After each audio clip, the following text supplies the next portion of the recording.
and welcome to Spooky Butt. I am joined today in Spooky Butt Studio by someone very special, Lauren Seeley. Lauren Seeley is a death and grief doula for pets and humans. She is a death educator and facilitator of the Silent Book Club of Death NYC, as well as the Ah Sweet Death Book Club that hosts monthly author talks. She is a curator for funerals, altars, memorial spaces, designer, illustrator, Reiki practitioner, and creative grief artist. She hosts regular grief and death discussions with musicians, artists, photographers, film directors, and authors. Lauren has partnered with institutions such as Historic Greenwood Cemetery, the Met Cloisters, Morbid Anatomy, and more. She resides in Brooklyn, New York, and works freelance in the funeral industry as well. Lauren is also the creator of the cover art for this humble podcast. Lauren Seeley, welcome to Spooky Butt. Thank you so much for having me. Yes, oh my God, thank you so much for joining. So first and foremost, I wanted to call this out at the top of the episode. Your Etsy store, it's Ah Sweet Death Art, is an absolute banger. That is one of the best Etsy stores I've ever seen. Just the way it's curated, the way it's designed, and then the variety of products that you provide. So I think it was yesterday I did place my first order. So I got 2 pairs of the wide leg pants. I think I did Night Garden and Twilight Garden, which I'm so excited about because that's going to be perfect for this ridiculously hot summer we're experiencing. Yeah, and they're super comfortable pants too. So I'm glad that you chose those. And thank you so much for saying all that awesome stuff about my shop. It's just really like a space where I can host all the things that I'm interested in. The art is obviously reflective of me and the stuff that I love, but I love finding other people that are attracted to that as well, that love that kind of like cutesy, spooky, gothy, deathy vibe that I have. Yeah, and it's funny. So when I was looking for cover art for Spooky Butt, I, of course, saw the Memento Morbid podcast, which you have done the artwork for, which is fantastic. Yeah. So I was like, oh, okay. I looked into your social media accounts and whatnot. And then what sealed the deal for me was the Etsy store, because I saw the Robert Smith merchandise. And so when I was in the 6th grade, I had a really bad goth phase and I discovered The Cure. And it was just a very special time for me. So I was like, oh, this is a sign that I need to reach out to Lauren. Yeah. And I feel like so many people that come across that design, similarly, to as you know, I have other ones in the same kind of vein. I'd rather be crying to The Cure. I think that as fellow Goths, we, of course, love the spooky music and the sad music, but also realize as we get older and experience grief and get more comfortable with, sadness and how cathartic it can be and how healing it can be. Sometimes just listening to that sad music and crying in a way that we didn't really do as much when we were kids can be a different way that we're connecting to that type of music now. And so I don't know if it's the same for you, but as for me, it's progressed from this angsty kind of gothy, exploration as a child or youth that found this music, but then carried it with me through life and is actually, this is really helpful for when I'm feeling sad. Oh, yeah, that's great. Because I know when I got into The Cure and I saw the makeup and the black clothes and whatnot, I was this is, what I want to project out into the world. I was in, a very strict Catholic school at the time. But no, that's a great point. And I did want to ask you, so have you listened to the new Olivia Rodrigo album? I haven't, but I like her. Yeah, Robert Smith is on that album. He's featured on one of the songs. Whoa, cool. Okay, now I definitely will have to check that out. Yeah, I think it came out maybe in June. But it's so funny because she has a song that's literally titled The Cure. And then one of their songs sounds I think it's A Forest by The Cure. It has kind of the synths going on. Because I was listening to it without I didn't look through the track listing and, see featuring Robert Smith. I was this kind of sounds like they were listening to The Cure when they wrote this. And then it's the next song, boom, is Robert Smith singing. So I was you've got to be kidding me. This is so funny. Because, yeah, it's just so cool to see younger generations pick up on stuff that we grew up on and whatnot. So, yeah, highly, highly recommend that album. Okay, definitely we'll check that out. Yeah, because, I was just talking about this the other day. When you've been a fan of a band as long as, a band like The Cure, their early stuff is the stuff that you learned about first. That's the stuff you got into, because if you discovered them like decades ago, that's when they were a newer band. So like last year when they put out a new album, I was kind of like, I don't really know how this is going to go. This could go either way, and I absolutely loved their new album that they put out last summer. I guess it's not new anymore, but it was at the time. And so now, like, after listening to that album, after like years of not hearing anything new from him, I just kind of get excited whenever I hear about like new Robert Smith, because I'm like, oh, it's going to be good. It's absolutely going to be good. It's always good. He can't really fail, no matter like how far down the road he gets with music or how old he gets. He just keeps putting out good stuff. So thank you for sharing that with me, because I will definitely check it out.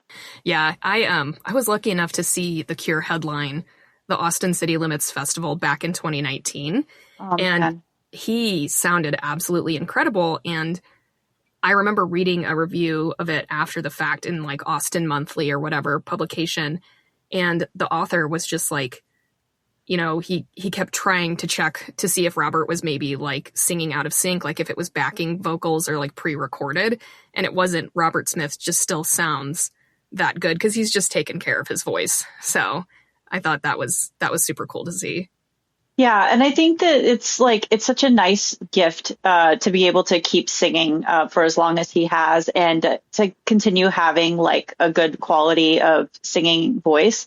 Because I've seen a lot of like goth bands like as they've gotten older, and I'm not faulting them and I'm not blaming them, but I mean sometimes it can really go in a bad direction, if they're not like singing all the time or practicing or anything like that. Like sometimes you go and see them and you're like, man, that was not what I was expecting. And I'm a little sad about it. And sometimes they're just absolutely phenomenal. And you're like, yes, this is what I was hoping it would be. And hearing that about Robert Smith is a big deal because, I'm a lifelong fan of his as well.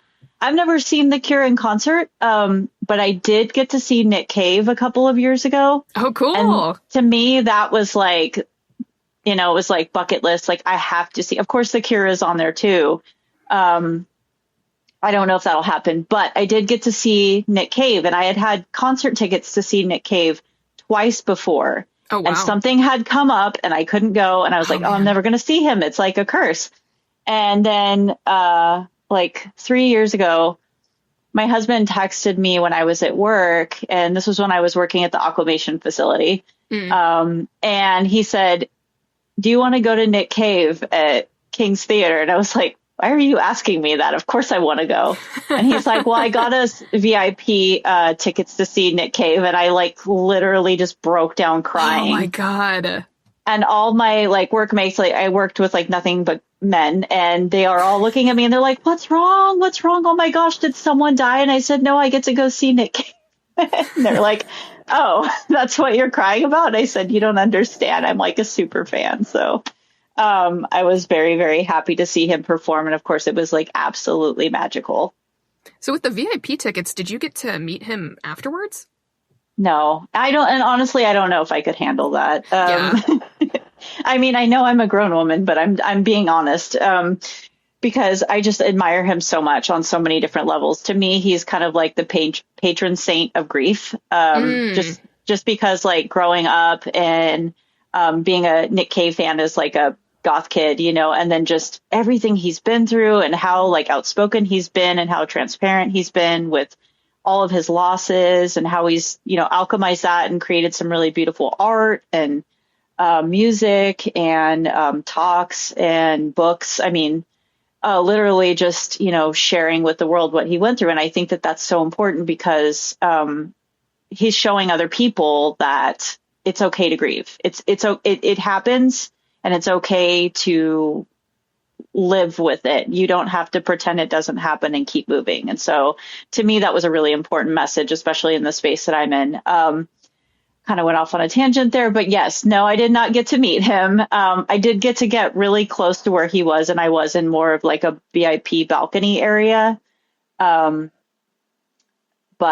yeah, I mean, I imagine someday if it's meant to be, it will happen. But yeah. I'd love for it to be at one of his grief talks, honestly. Oh, cool. Oh, that would be awesome. So, speaking of grief talks, so you are a death doula, and I had never heard the term death doula up until I started taking classes at Morbid Anatomy about 2 years ago. So when I hear the word doula, I always think of like the type of doula that's associated with birth. That's something that I know, more about, like the birth advocate and that sort of thing. So, how would you describe what a death doula is? So I guess the most simple way that I can explain what a death doula does, in comparison to a birth doula, right? A birth doula ushers a new soul into the world. A death doula ushers the soul out of the world, or out of the body. And so I think that, much like the bookends of life, we're born and we die. A death doula is doing what a birth doula does, but is birthing them out of life. And so I think that when people think about the term death doula, or what they've heard about death doulas, is that basically we all just kind of spiritually sit vigil and guide people as they die out. And that isn't always true. There's so many different things that we do. We all have our lane. I am not really in the end of life part of being a death doula, unless we're talking about animals. For pets, I'm a death doula, and I help people when they get a terminal diagnosis or a pet is at the end of their life. I help walk them through it the same way you would with a human, except obviously it's a little different. And then help them with the aftercare. In the human part of the death space, I work more in the funeral part. Okay. I meant to get into this work to become an end of life caregiver, but the death world had different plans for me. So when I was becoming a death doula and I was studying and I was reading all the books I could get my hands on and all that stuff, learning about the work that I was going to be doing, I just was curious. Like, I wanted to start meeting people. And so I was interested in the green funeral side of it, the more holistic side, the more natural side. And I started visiting like an aquamation facility in Long Island for pets. And then I went to a funeral home in Brooklyn that was more like modern, and ended up working for both of them.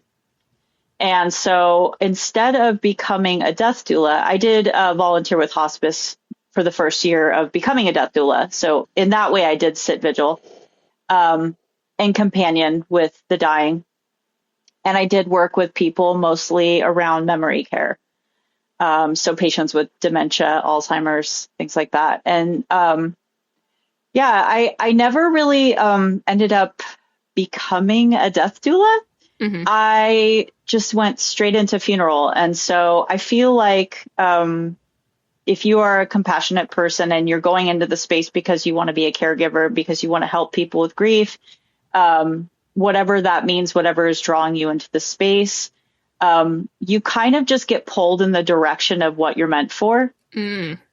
And this is something that I could 10 years back, I was enrolled in mortuary school and I was going to become a funeral director, but doing the same thing, going to funeral homes, interviewing with crematories.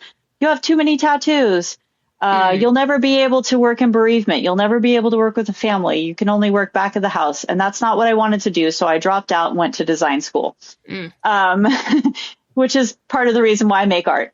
But yeah, when I came here and then kind of thought, I'm going to give this another try, but maybe I'll try it in a different way. It was just very receiving. And then the funeral world said, no, you're meant to be here. I know this is what you really want. And so that's kind of what I got pulled towards. And now a lot of the work that I do in the death space is, helping family with bereavement. I help people after a loss with grief support virtually and in person. I help people plan really beautiful like rituals or memorials or altars.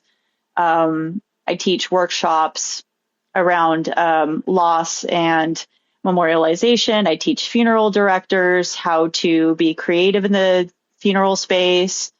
Let's see, what else do I do as a death doula? With an art background, A lot of creative stuff is pulled into the work that I do. But I think that when people think, when they ask me like, oh, you're a death doula, what do you do?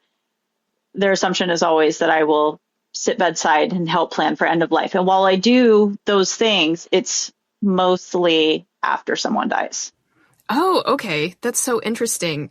And I love what you said about like pulling from your creative and artistic side, because I don't know, it's kind of like, I'm Catholic and basically all funerals kind of look the same. We have a wake followed by a Catholic mass and then interment. But I don't know, it's so cool because just because someone passes away doesn't mean that you can't get creative with it, and you can't get creative with celebrating someone's life.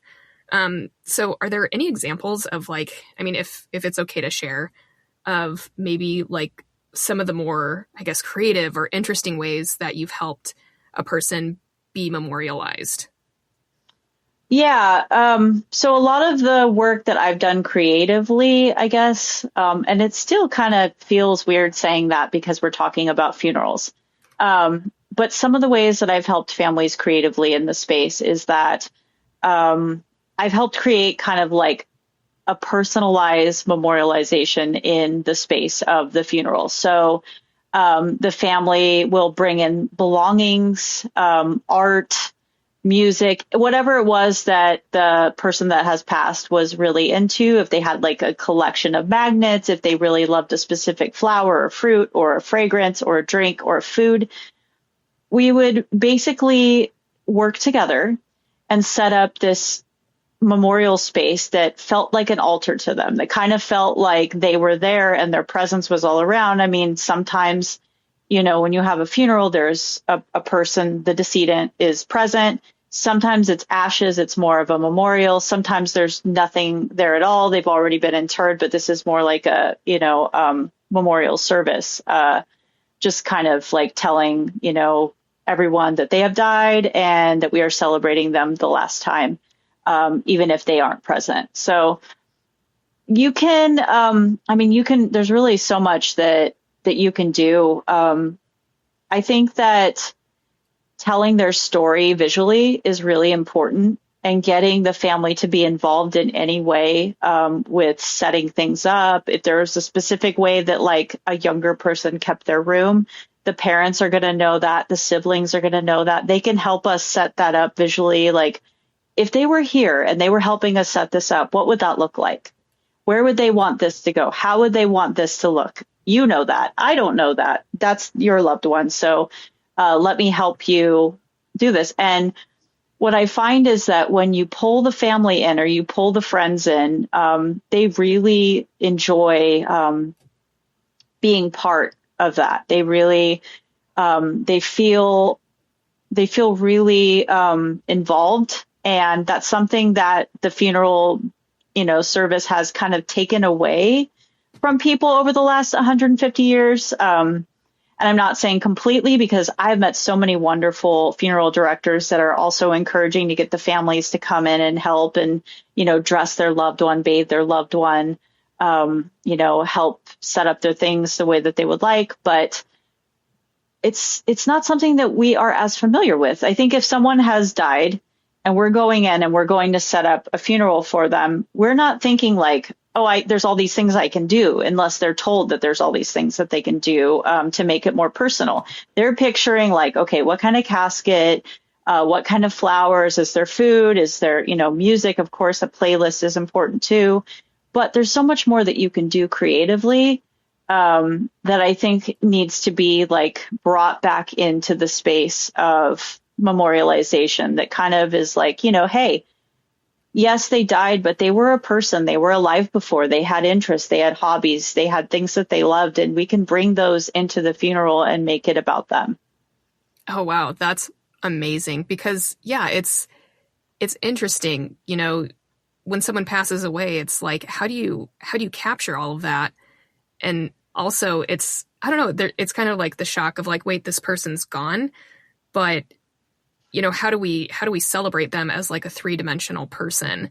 So that's great though, that things are kind of like trending towards that, and I think we're all kind of a bit more self-aware and like we know kind of what we bring to the table because of social media and this and that. So I think maybe as time moves on and, you know, millennials, Gen Z, et cetera, get older and eventually start passing away naturally, we'll probably see that pretty frequently throughout like the death space and the funeral space. So that's, I don't know, that's awesome.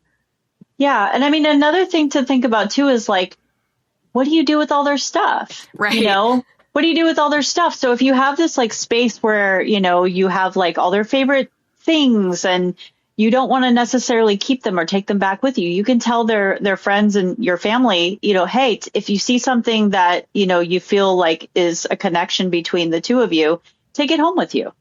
Right. You know, keep it forever. I know I love having things from my loved ones after they pass, having a T-shirt, having, you know, a favorite little object or trinket of theirs can be very comforting to me because it reminds me that they were here. It reminds me that even though they're gone, they were still here and this still belonged to them. And in that way, I feel that sort of connection towards them. But also like this is something that I'm really grateful to be able to teach other funeral directors about that maybe haven't considered like different ways that you can bring creativity into the funeral space to make it more personal.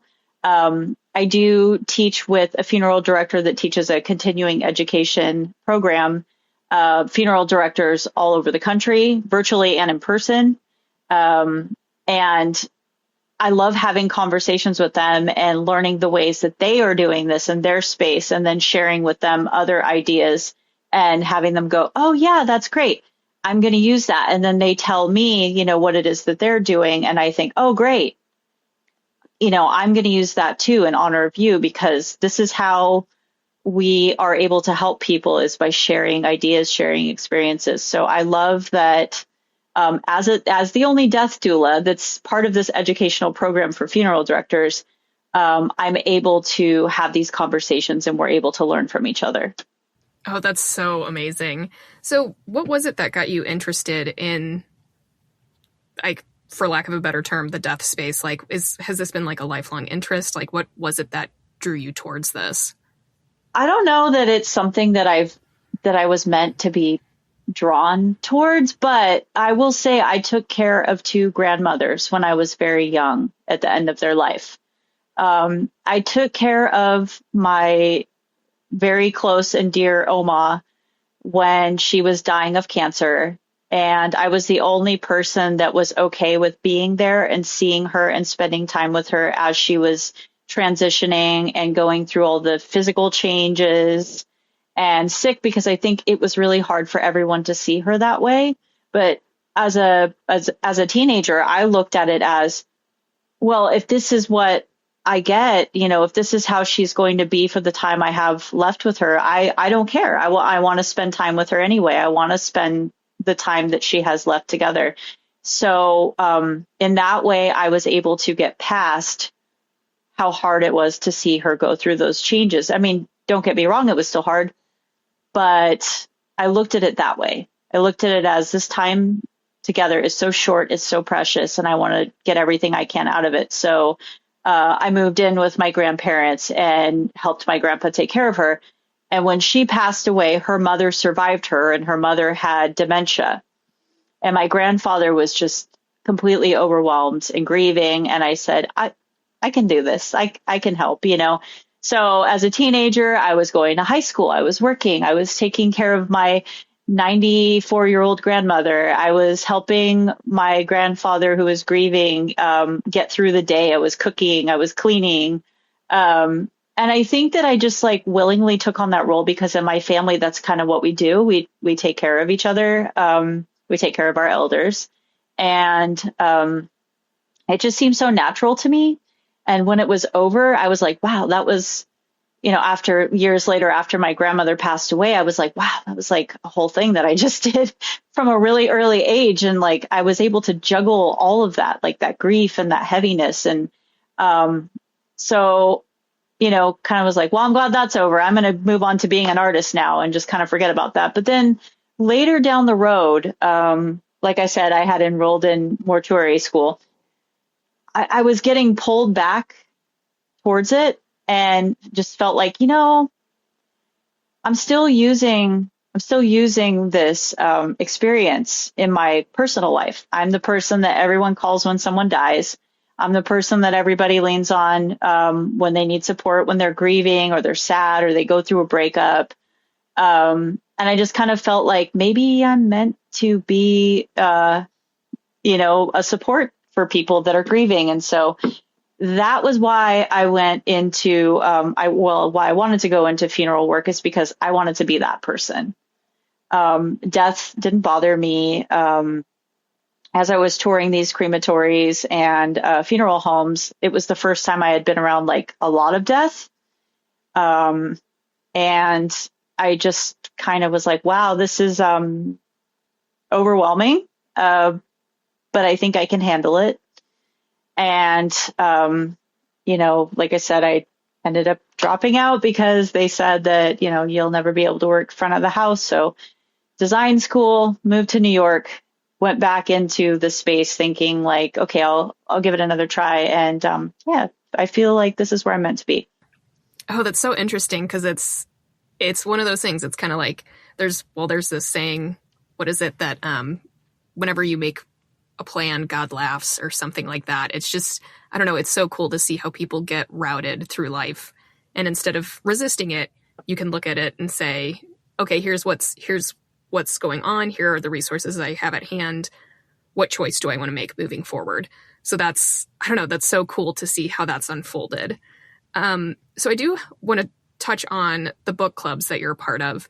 So for the Silent Book Club of Death NYC, I do have a kind of generic question off the bat. What is a silent book club? I feel like I've gotten a couple of different answers. So I'd like to know from someone who works with that firsthand. Okay. So Silent Book Club in general is a globally like huge book club that has chapters all over the world. And basically what it is it's kind of like a meetup for introverted extroverts. People get together, they socialize a little bit, they read silently for an hour, and then they come back together and they talk, socialize, or whatever, depending on the venue that they're at. For me, it's a little different because I'm the death portion of it. And it was actually started by a handful of people, but two that I know well, Lisa Paul, who is the creator of the Death Deck, and another friend and colleague of mine, Catherine, better known as Death Project Manager. And so they started the Los Angeles chapter. I think there's one more person I can't remember, and I'm so sorry for this. There was a few people, but these are the two that I know are two of the original founders of the Death portion. And they started a chapter in Los Angeles that was death themed. So anything like death, aging, grief, just anything under that umbrella. Same idea as Silent Book Club original. But then after we read for an hour, we play the Death Deck. And the Death Deck is kind of like Cards Against Humanity, but for death. And it may not sound fun if you've never played it before, but it is so much fun. And honestly, it is one of my favorite things to do during book club. So anyway, the way that this started was that I came across Catherine, Death Project Manager's post that they were having one in Los Angeles. I read a lot of books, and I read a lot of books about death. And I was thinking, wow, I would love to go to a book club like that. And I asked her, I said, do you know if there's any chapters in New York? And she said, no, there's not, but why don't you start one? And that was 2.5 years ago. So I started a chapter here and kind of just had them at whatever place would have me while I was starting out. And I tried to mostly meet at places of disposition. So I first had my very first book club at the funeral home that I worked at, and then Greenwood Cemetery, and then various other places. And then we were alternating like funeral home, Greenwood Cemetery, and now I do them every month at Morbid Anatomy. And I've been doing that for a year and a half now. But we also do them at the Met Cloisters once or twice a year.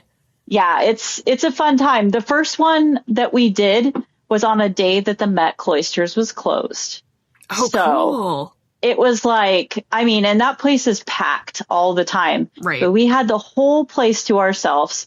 Granted, we couldn't just wander freely as we wanted to, but it was really cool just to have that whole space to ourselves and to be able to read in the cloisters and be able to play the death deck in the Gothic chapel. And so, yeah, very much look forward to those. But did that answer your question? Yeah, oh my God, that's so cool. Just because, like, there are times where I'm like, maybe I should check out a silent book club, because I see some, I don't know, like, as far as books go, I'm really big into nonfiction. Like, I love memoirs and things like that. So a lot of the book clubs that are kind of around here are more geared towards like fiction and fantasy and all that, which is great, but not exactly my cup of tea.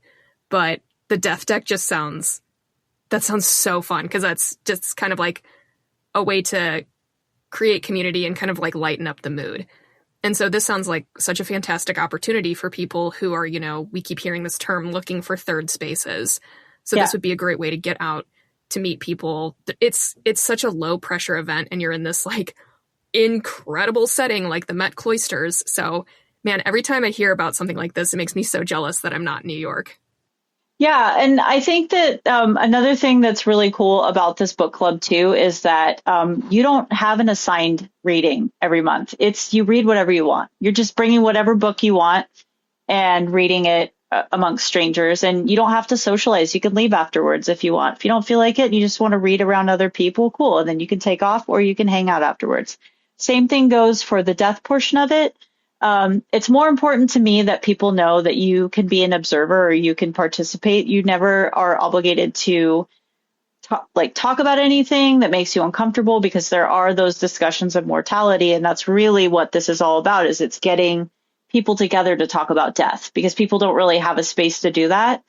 Maybe they're grieving and they want to be able to talk about that. If they want to show up and they're crying, that's okay. They can do that too. Like, it's really just a place to be in community, where everybody is like, you know what, death is the theme here, and whatever that brings up for people, that's okay. And I always tell people that when they're playing the death deck too, like, if you want to just observe and you don't want to play and you want to kind of just like feel it out, feel free. Because some people have never had conversations about death openly before. Some people come every month and they love talking about death, or so you don't really know what people's reasons are for coming. It's really important that you kind of just meet them where they are and let them know that, like, hey, however you want to do this is totally fine. We're just happy that you're here and that you're willing to do this sort of contemplative work. Oh, wow. That's so cool. I do also want to point out that Greenwood Cemetery, for people listening, if you're going to New York or if you live in New York and you've never been to Greenwood, it is absolutely worth the trip.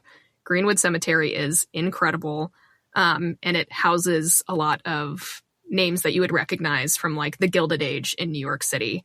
I remember back in 2013, I took a trip to Greenwood, and I think I was there for like 6 hours just taking pictures. It's just such an incredible place. Easily. Yeah. And they just opened up their the greenhouse space education center. That was actually where the last CE that I taught, I got to teach in there. And it's just such a beautiful space. And they have like this wonderful memorialization portion of it that has like art and artifacts from people that are buried there, famous people that are buried there. And then they have like just this like beautiful glass arboretum that's really nice. Probably not really nice right now unless the AC is on. I don't know. I haven't been in there since it's been so hot, but I imagine it gets pretty hot. But yeah, and they have wonderful death education programs, tours, lots of cool things going on in there. So definitely check it out if you're in town. Oh, that's awesome. So in regards to New York City, how long have you been affiliated with Morbid Anatomy? I think it's been about 2-ish years now, or 2.5. I can't remember. The time just flies. I just, I really love everybody that I meet and work with. And Morbid Anatomy is just such a wonderful space. And there's so many like kindred spirits. And I love being in community with people that are morbidly curious and that I can have conversations with around esoteric topics and death. And so I'm really excited. I'm missing them a little bit right now because they're closed for the summer because they're moving. So my book club is actually kind of on a hiatus because I was like, I don't know if I want to look for another place. I'll just wait. So I think that they're opening again in the fall, but they're moving and they have acquired this really amazing Victorian hair art collection. Oh, and so okay. they're going to have it set up like as a museum inside of the library. Okay. Oh, that's awesome. Because I remember hearing about that. They were trying to maybe like get some support, like, hey, help us to, acquire this. And so it's great to hear that they've got that collection and they'll be able to share that. Next time I go to New York, I've got to make it over to the Morbid Anatomy location. It's got to be my pilgrimage. So Definitely. Best books ever. Nice. I did also see on your Instagram, I do want to talk about this. You went on that Witches of Wall Street tour? Yeah. So that was hosted by Morbid Anatomy, right? No. No? Okay. It would look that way. It would look that way. It was kind of like a field trip for a lot of us that work there. And there was a reason why. We had a discussion about it. Andrea, who is one of the authors that I did the Instagram live with, let's see if I can find her book. So she's one of the writers of a book that I did a discussion about, A Haunted History of Invisible Women, True Stories of America's Ghosts. And then Leanna Renee Heber was the other author. I met Andrea at a talk and was like, wow, cool. You wrote this book about the history of women ghosts in New York and other places too. But they also do tours. And I thought, wow, I want to go on one of your tours after hearing you talk. And so we had been having this discussion about, okay, well, let's figure out when we can do a tour. And then we decided, because one of our beloved Morbid Anatomy friends was moving away, that, hey, why don't we take this tour as like one of her going away sort of gatherings. And so we just all decided to go. And it just happened to be mostly Morbid Anatomy people that went. But it was a lot of fun. And I did not realize how much witchcraft and witch history surrounds Wall Street. Because I saw that and I was like, oh, that's like a clever name. Is it just a name? And it's like, no, apparently there's a ton there. And it's like the oldest part of Manhattan. Yeah. So that's amazing. Do you have any like favorite parts of that tour that you can share? I mean, I got to learn so much. There was a lot that I didn't know. There was a lot that I already kind of knew, because there was a lot of conversations around spiritualism, and that's one of my special interests. So mine too. So yeah, like learning about Lily Dale and like, some of the mediums that came from there and their history here in the city, which makes sense. But then also I got to kind of talk about Harry Houdini, which was fun. Okay. I was volunteered by my friends to be the one that talked about Harry Houdini's distrust of mediums.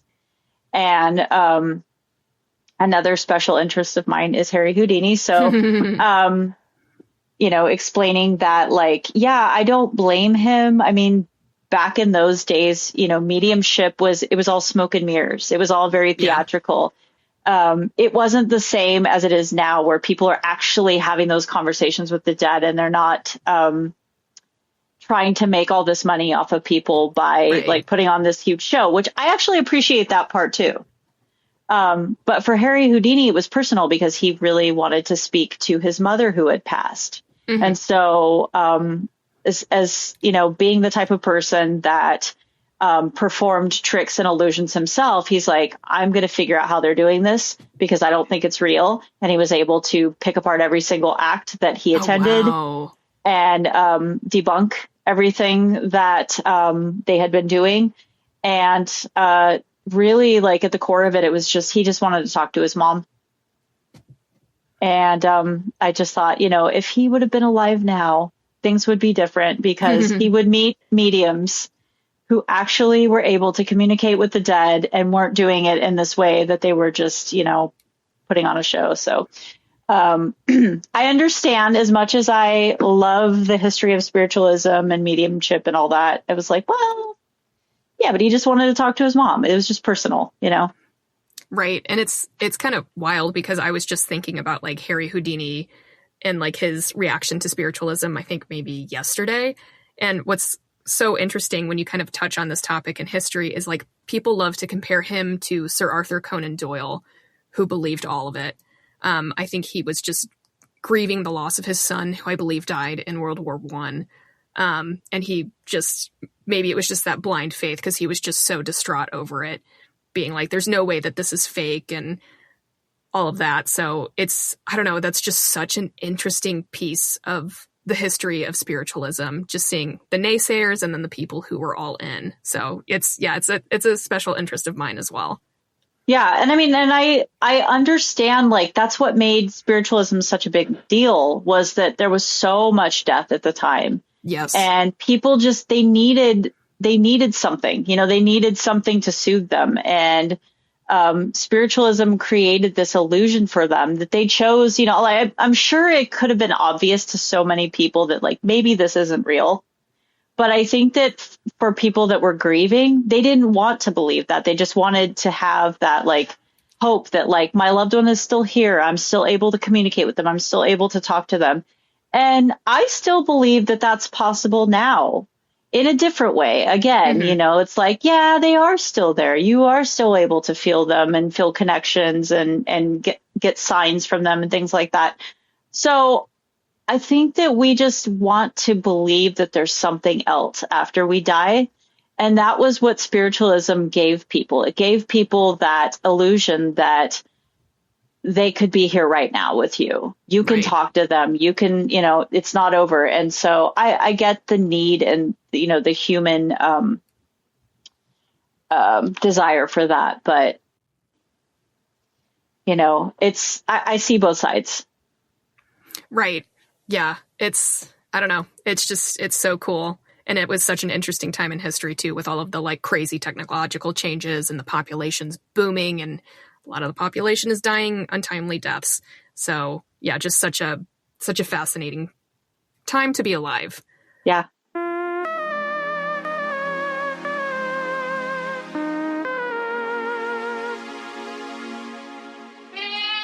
So I think at this point, we're ready to get into the spooky portion. Well, the spookier portion, I guess. So I understand that you've brought a spooky story to share with us today. Yes. So actually, we are getting ready to go to our beach house on the Oregon coast. We are originally from the West Coast, and our family is on the West Coast. And my husband has a vacation home that his family shares on the coast. It's very old. There are two ghosts that live in that house. And there's a woman on the upper portion and there is a man on the bottom portion. And the woman's energy is just kind of like, the man is a little grumpy. And I've been trying to figure these two out for years. They don't really bother us, but I like to think of them as like the Maitlands from Beetlejuice. Oh, nice. They have the whole house to themselves, by themselves most of the time. But then people show up. And it's kind of like, oh no, people, and so we come in, we say, hello, we're here, and they're there, but they're very noisy at night. So if you're sleeping downstairs, you will hear stomping, you'll hear stomp, stomp, stomp, stomp, stomp. Sometimes the doors will open, very cold upstairs, no matter what. One specific room is very, very cold all the time. I won't sleep in that room. I've done it before. And every night, the same time every night, the woman passes the mirror about 2 or 3 in the morning. And I don't mind her. I don't think that she means to cause harm. I don't feel any of that in the house at all. Okay. But you wake up to something crossing your peripheral vision, and it's like, okay, I'm not going back to bed after that. So I don't sleep in there. My oldest son sleeps in there because he does not care. It does not bother him. And he sleeps so hard. He's like, I wouldn't even know if she sat on the bed. Like, I'm out, So yeah, everybody in the family has seen her. Everybody has seen her generations before my husband. Wow. They've all seen her in the window. They've seen her on the stairs. They've seen her in the rooms. We've never seen the man, just kind of feel him. So his spirit, I think, is mostly in like the cellar portion of the house. Okay. And the only reason why you really need to go down there is to do laundry, to take out the trash and the recycling, or if you need tools, from the garage portion of it. Everybody runs in there and runs out. They just don't want to spend too much time in there. And it's just, the energy is a little weird. But the woman, she doesn't really bother anybody, but you will see her from time to time, and you will hear both of them likely stomping in the middle of the night. Oh, wow. That's wild. So, okay. So the house is very old. And like when I hear Oregon, do we think that these people maybe were like pioneers back in the day? I think the house was built in the early 1900s. And I have a theory. I cannot find any information on the previous owners of this house because it's been in my husband's family since like the 50s or the 60s. I think that there might have been 2 owners before them, the original who built it, and then the next owner, and then my husband's family. But I have tried finding records. I cannot find anything. I cannot get answers from anyone. I've done all the normal things that you would do to, tax records, city hall, all that stuff. Ghost investigators in the Pacific Northwest. I've had diedinhouse.com investigate it, and they're like, oh, nice. So nobody really knows, but I feel like the woman, when she shows up to me, I've seen her in my mind. I've seen her in dreams before. She is wet. Oh, wow. And she looks, and I think maybe she might have drowned. Yeah. I think. And so I have this theory that like maybe she drowned and the husband is really angry about it. So he spent the rest of his life angry, died, and then that's just how they are. Or they're not there at all, and it's just kind of like the stone tape theory, and maybe they're just on a loop, and the imprints of them are there, and the things that they used to do when they lived in the house. I don't know if you've heard of that theory before, but it's less sad than ghosts, because then it's more like a recording of the activity of the previous like people that lived in the house that are now spirits. Instead of them being there or being actual ghosts, it's just this kind of like loop of activity that they left imprinted on the house. Yeah, like I've heard like an energy. Right. It's like intelligent haunting versus residual haunting. Yeah. So like a psychic imprint or like a energetic stain. Okay. So she hasn't like maybe singled anybody out. It's just like routine kind of stuff, I guess, that everybody has experienced, right? Yeah. Yeah. And the only like real message or interaction I've had with them other than seeing them in dreams or seeing her in dreams is that we showed up a day early at Christmas time. We usually come the day after Christmas, but this year we came at Christmas. And I think we threw them off because they are used to us coming the same time, like every year. And they were so noisy, noisy. Like we were like, oh my gosh, like everybody was awake all night. Like, okay, we get it. We're sorry. sorry, and the next day I just, was thinking in my head, like thinking to myself, like, I'm really sorry that we came a day early. Maybe you guys were celebrating Christmas. I don't know, like whatever it is that we did wrong, we're sorry. What can I do to make it up to you? And just out of nowhere, Bing Crosby Swing on a Star popped into my head. And I was like, oh, would you like me to play the song? And so I played the song and the house was completely quiet the next night. That's wild. Yeah.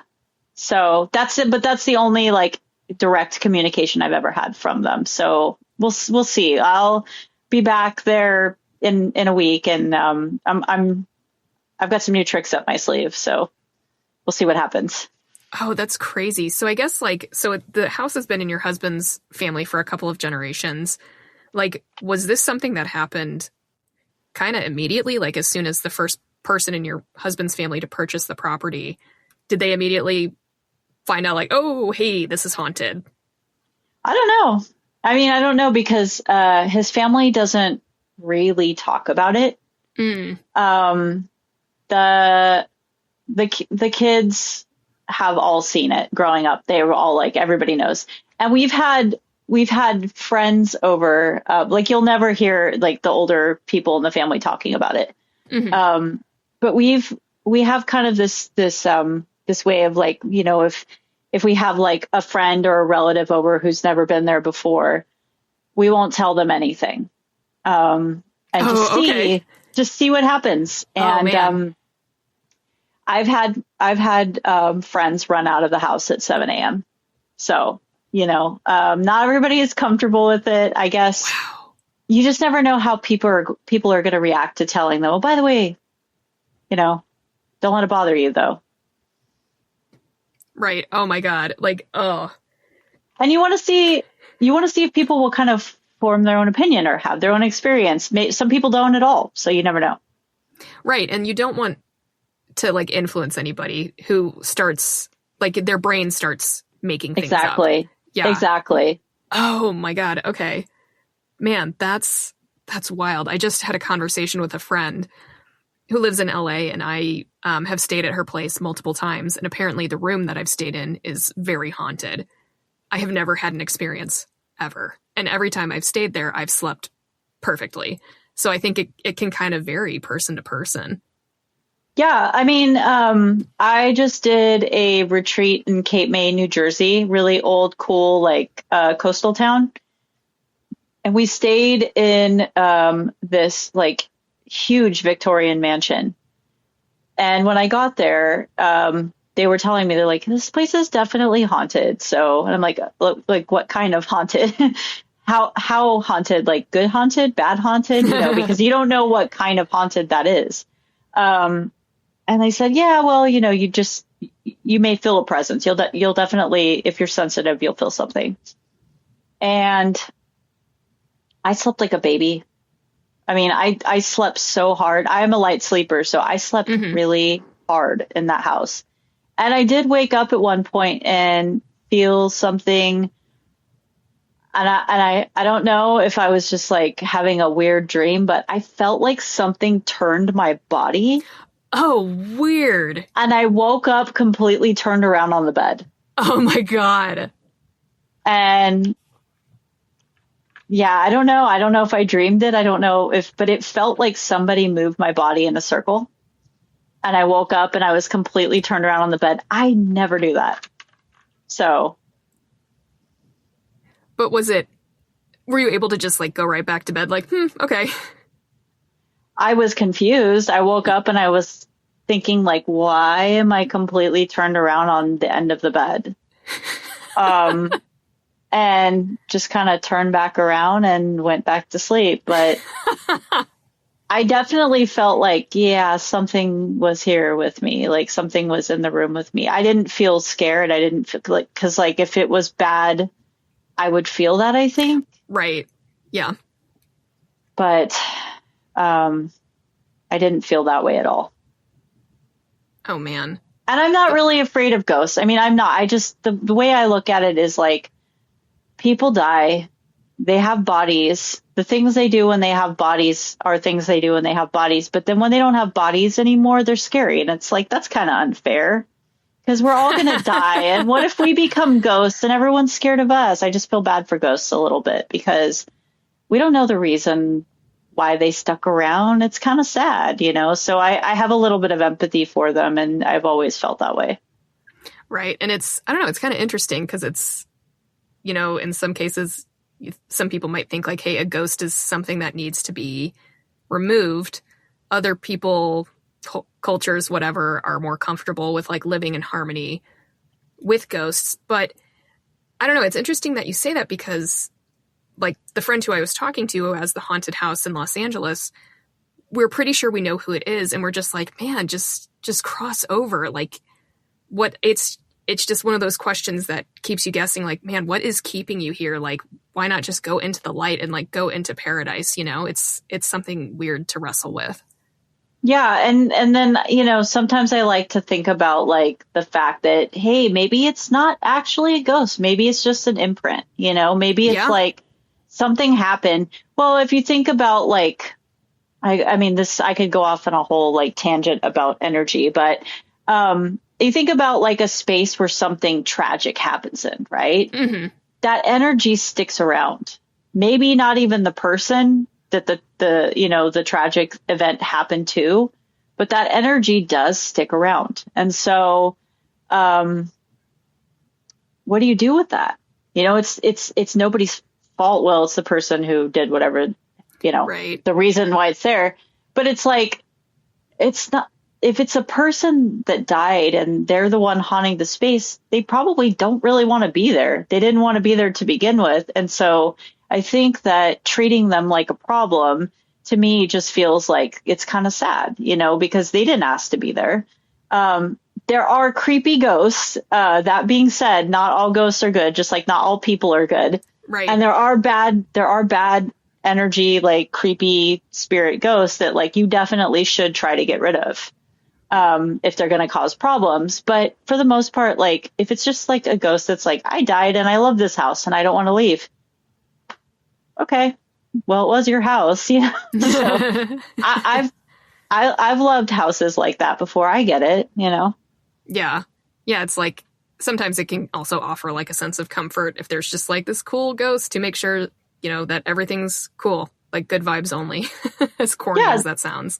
And some ghosts are totally like that. Like some ghosts are just, or they're, or like, for example, like if you work in the funeral space, right? Sometimes you'll see whoever it is that's being cared for hanging around. They're not going to stay there. Why would they? That's just the transition. They're like just hanging around their body until it's time to move on to the next place. And then they'll go wherever they're going to go. But that's just kind of the way I see it. Is just like, I mean, what do you do? Like you die and now you're not living in your body anymore. And I don't know what happens at that point. I don't know if what you're supposed to do. What if you don't know what you're supposed to do? And you're kind of like, well, what do I do now? And so you're kind of stuck there and maybe they're confused. And I think that there are definitely ghosts that die in a way that they are stuck and they don't really know how to move on. And it's sad, so they're just maybe confused and they just need to figure it out. Right. Yeah, that's a good point. And who knows, maybe trying to clear that energy, there's like a good chance that it's probably going to make it worse. Yeah, they might get really annoyed with you, especially if they want to be in that space and they're like, no, I like it. I want to be here. And you're trying to get rid of them. They're going to go, hey, man, what the heck? Like, why are you trying to get rid of me? I want to be here. So. I mean, I would, if someone did that to me while I was alive, I'd probably get annoyed with it too. So. Right. Oh my God, that's great. So before we close out, I did want to just thank you, of course, for being here. And then also thank you for creating such wonderful cover art. So I'm in the beginning stages of getting this podcast going. And what's been so awesome is having that cover art done first thing. And being able to show that to people and people immediately being like, oh, I get what this show is about. So thank you so much. And I absolutely love it. And I'm totally obsessed with it. And every single person who sees it just laughs out loud. They love it. I'm so glad that you love it. I had so much fun making it, and I got to look at a cute cat the whole time that I got to put it together. And so every time I see it, I just think about your kitty Boo, and I think about their cute little face. Yeah, she's a star. She loves being a mascot, so this is perfect for her. Good. I'm glad. Yeah. Okay, so any last words? I don't know. I mean, honestly, like from where I'm sitting right now, drink water. Yes. Sunscreen and water is so important right now. Don't become a ghost. Think about what you're going to wear every day, because that could be your ghost outfit. Oh, that's a great point. I love that. I don't know. As far as like anything that's upcoming for me, I guess you would just have to follow me to find out. I've really enjoyed having this discussion with you. I appreciate that. I appreciate being able to talk about ghosts. So thank you. Yeah, of course. I will offer my platform to anybody who wants to talk about ghosts. So people can find you on Instagram at it's Sweet Death. So that's AHH Sweet Death. Yes. Okay, wonderful. And on that note, goodbye.